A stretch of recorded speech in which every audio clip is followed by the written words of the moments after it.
2014 में अभूतपूर्व जीत दर्ज करने के बाद बीजेपी इस कदर आश्वस्त हो गई कि 2019 के महामुकाबले में वो न सिर्फ एक बार फिर सत्ता की दहलीज लांघने का दावा कर रही है, बल्कि मिशन 400 का नारा भी दे रही है। पीएम मोदी से लेकर बीजेपी अध्यक्ष अमित शाह की जुबान पर केवल जीत के ही दावे हैं, लेकिन वहीं दूसरी ओर पार्टी में कुछ नेता ऐसे भी हैं जिन्हें ये दावे खोखले नजर आ रहे हैं। इतना ही नहीं, वो तो विपक्ष की नसीहत पर भी एतबार जता रहे हैं। लोकसभा चुनाव की लड़ाई को जीतने के लिए राजनीतिक दलों ने अपनी ताकत लगा दी है।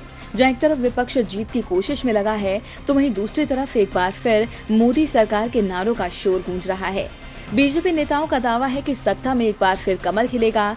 हर तरफ केवल जीत का ही दावा किया जा रहा है, लेकिन इस दावे पर अपने ही एतबार करने को राजी नहीं। बीजेपी के वरिष्ठ नेता और मार्गदर्शक मंडल के सदस्य रहे शांता कुमार ने पार्टी के इस आश्वस्त रवैये पर सवाल उठाए हैं। साथ ही विपक्ष के सुर में सुर भी मिलाए हैं।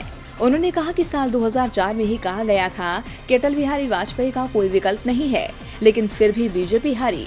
मौजूदा वक्त में कहा जाता है कि प्रधानमंत्री नरेंद्र मोदी का भी कोई विकल्प नहीं है। ये सच है, लेकिन चुनाव में जीत हार के लिए कभी एक फैक्टर जिम्मेदार नहीं होता।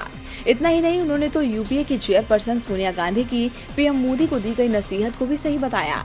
दरअसल पिछले दिनों सोनिया गांधी ने पीएम मोदी को अहंकारी बताते हुए कहा था कि जैसे 2004 में अटल जी का भ्रम टूटा था, ठीक उसी तरह से इस बार पीएम मोदी का ख्वाब भी टूटेगा।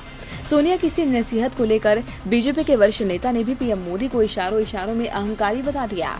आपको बता दें कि इस बार शांता कुमार बीजेपी से उम्मीद लगाए बैठे थे, लेकिन वरिष्ठता का हवाला देकर पार्टी ने आडवाणी, जोशी, कलराज मिश्र की तरह इन्हें भी किनारे कर दिया।